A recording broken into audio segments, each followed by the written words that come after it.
গৌৰৱ গগৈ ডাঙৰীয়াই এই কথাবোৰ গুৰুত্ব সহকাৰে গ্ৰহণ কৰি শেষ কৰিব লাগে। আনহাতে আপুনি দুটামান বিশেষ কথাত আৰু গুৰুত্ব দিয়া উচিত।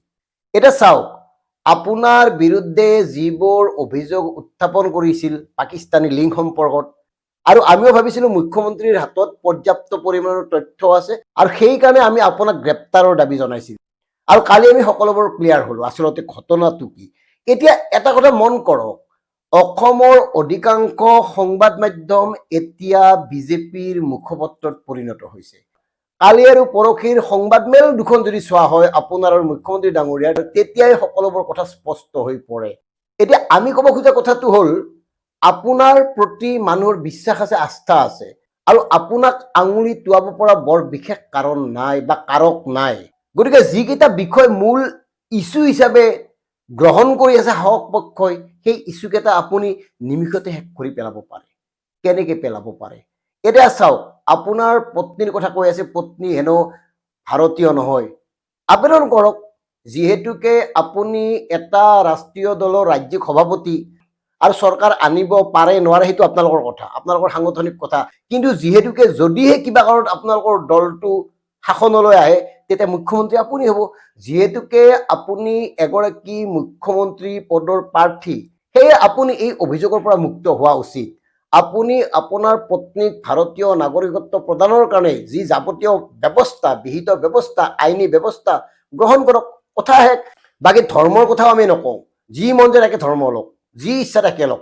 এতিয়া আন এটা কথা লৈ আহিছো, এই যে আপোনাৰ কাষত বহি থাকে ৰকিবুল হুছেইন বা প্ৰদ্যুৎ বৰদলৈ, এওঁলোকক অসমৰ মানুহে বিশ্বাসত নলয়। এওঁলোকক আমি দেখিছো, বুজিছো। অসমবাসীয়ে এওঁলোকৰ অতীতো জানে, বৰ্তমানো জানে। এতিয়া চাওক, প্ৰদ্যুৎ বৰদলৈ তেখেতে মাৰ্ঘেৰিটাৰ বিধায়ক আছিল, 3 বাৰ বিধায়ক হৈ তেওঁ মন্ত্ৰীও হৈছিল। কিয় মাৰ্ঘেৰিটাৰ পৰা গুচি আহিবলগীয়া হ'ল নগাঁওলৈ? কাৰণ কি? আৰু বৰ্তমান মাৰ্ঘেৰিটাৰ যিগৰাকী বিধায়ক ভাস্কৰ শৰ্মা বিজেপিৰ, তেওঁতো প্ৰদ্যুৎ বৰদলৈৰ অধীনতে কাম কৰিছিল। প্ৰত্যেকে জানে সেইখিনি সময়ত, আজি যেনেকে আপুনি প্ৰতিদিন কাকতখন হাতত লৈছে, সেইখিনি সময়ৰ প্ৰতিদিন কাকত চালেও গম পাব যে প্ৰদ্যুৎ বৰদলৈৰ ছত্ৰছায়াত কেনেকে সিন্ডিকেট চলাই থকা হৈছিল তাত। আৰু সেইবাবে আজিলৈকে প্ৰদ্যুৎ বৰদলৈ ডাঙৰীয়াই মানে সাংসদত মাৰ্ঘেৰিটাৰ সিন্ডিকেট সম্পৰ্কে এটা শব্দ উচ্চাৰণ কৰা নাই। মানে কি, এতিয়াও তেওঁলোকৰ দৰম মৰম আছে নেকি? বাকী প্ৰদ্যুৎ বৰদলৈ তাৰ পৰা আহিল, এতিয়া তেওঁৰ ল'ৰা গৈছে মাৰ্ঘেৰিটাত, কিয় গৈছে এই কথাবোৰ আমি জানো, আমি কম যদি প্ৰয়োজন হয়। যি প্ৰদ্যুৎ বৰদলৈয়ে বিধায়ক হোৱাৰ পূৰ্বে এটা মানে আপোনাৰ ছিংগুল BHK ৰুমত ভাড়া আছিল কমাৰ্চ কলেজৰ সন্মুখত, চিটি বাছত অহা যোৱা কৰিছিল। বিধায়ক হোৱাৰ পিছত, মন্ত্ৰী হোৱাৰ পিছত কি এনে যাদুদণ্ড পালে? তেওঁৰ পত্নীয়ে কি কৰে? ইমান ব্যৱসায় কেনেকে সম্প্ৰসাৰিত কৰিব পাৰিলে? কি কৰে? এই কথাবোৰ চাওক, এই কথাবোৰ আমি জানো, প্ৰয়োজনত কম।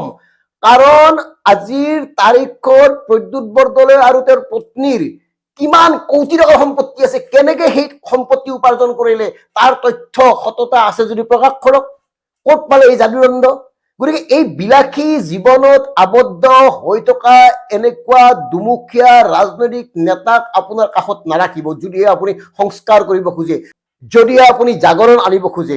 আনহাতে ৰকিবুল হুছেইনৰ দিনতেতো আটাইতকৈ বেছি গড় হত্যা হৈছিল। আৰু ৰকিবুল হুছেইন আৰু হিমন্ত বিশ্ব শৰ্মাৰ যে কৰবাত বুজাবুজি আছে, সেই কথাটো আমি আগতেও প্ৰমাণ কৰিছো, আজিও কৈছো। এই যে ৰকিবুল হুছেইনে ফাইলটো লৈ থাকে, হিমন্ত বিশ্ব শৰ্মা ডাঙৰীয়াৰ বোলে সাংঘাতিক কিবা গোপন নথি পত্ৰ আছে, সেই ফাইলটো খুলিলেই বোলে হিমন্ত বিশ্ব শৰ্মা ডাঙৰীয়া ধ্বংস হৈ যাব। কিয় আজিলৈকে নুখুলে? কেতিয়া খুলিব?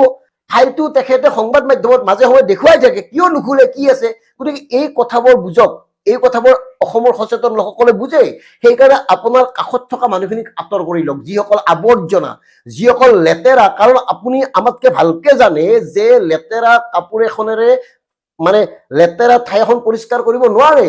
লেতেৰা কাপোৰ এখনেৰে ভাল ঠাই এখন পৰিষ্কাৰ কৰিব গলেও লেতেৰা হয়, সেইকাৰণে কৈছো। আনহাতে আপোনাৰ ৰিপুন বৰা, তেওঁক কংগ্ৰেছে কি দিয়া নাছিল? সাংসদ হল, মন্ত্ৰী হল, তাৰপিছত কি হল? TMCত গুচি গল, TMCৰ সভাপতি হল।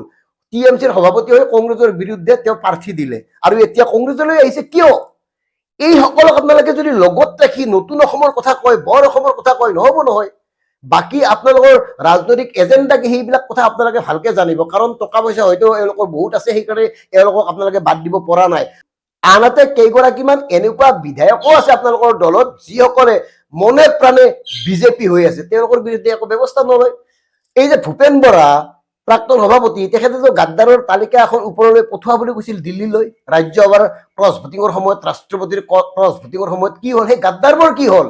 আচলতে ভূপেন বৰা গাদ্দাৰ নে গাদ্দাৰ বিধায়কসকল আছিল? এই কথাবোৰতো ক্লিয়াৰ হ'ব লাগিব। অসমৰ সাধাৰণ জনতাৰ এই কথাবোৰতো মনত আছে।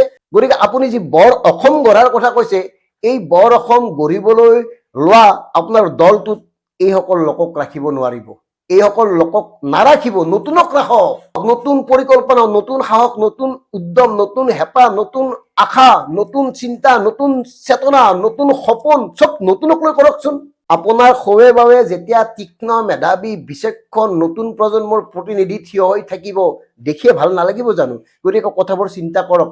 এই কথাবোৰ আমি আপোনাক এগৰাকী শুভাকাংক্ষী হিচাপেহে কৈছো। বাকী আপোনালোকৰ ৰাজনৈতিক অংকবোৰ কি আমি নাজানো। মিত্ৰতা কি হ'ব কি নহয় সেইবিলাক আপোনালোকে ভালকে জানিব। কাৰ ক'ত কি ধান্দা সময়ে সময়ে আমি আমাৰ দৃষ্টিত ধৰা পৰা কথাবোৰ আমি জনাই যাম। কিন্তু আজি এই মুহূৰ্তত আপোনাক ক'ব খোজা কথাটো হ'ল, আপুনি প্ৰথমতে আপোনাৰ দলত থকা জাবৰবিলাক চাফা কৰক আৰু তাৰ পিছত ৰাজ্যক নেতৃত্ব দিয়ক। ধন্যবাদ। জয় আই অসম।